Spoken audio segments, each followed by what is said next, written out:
हमें लगता है कि हम काम वासना से जीवन को जन्म देते हैं। निश्चित ही जब भी आप अपनी काम वासना से एक नए जीवन को जन्म दे रहे हैं, तब आपको पता नहीं कि आप अपनी मृत्यु को निकट भी ला रहे हैं। आपकी जो ऊर्जा जीवन के काम आ रही है, उतनी ही ऊर्जा रिक्त होकर आपकी मृत्यु का भी निर्माण कर रही है। जीवन एक सतत संतुलन है।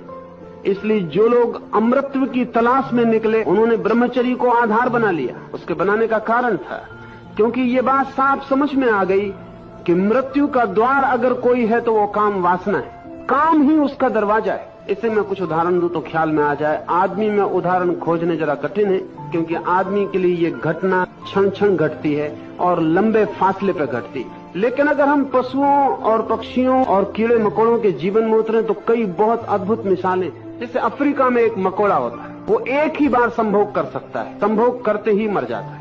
एक ही बार संभोग कर सकता है, लेकिन संभोग करते ही मर जाता है।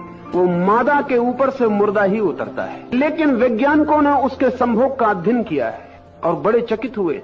उनका ख्याल है कि वो मकोड़ा एक संभोग में जितना सुख, जिसको हम सुख कहते हैं, जितना सुख पाता है, उतना एक आदमी जीवन में 4000 संभोग करके भी नहीं पाता। एक साधारण आदमी एक जीवन में कम से कम 4000 संभोग कर सकता है। संभोग, काम वासना एक तरफ जीवन को जन्म देती, दूसरी तरफ मृत्यु।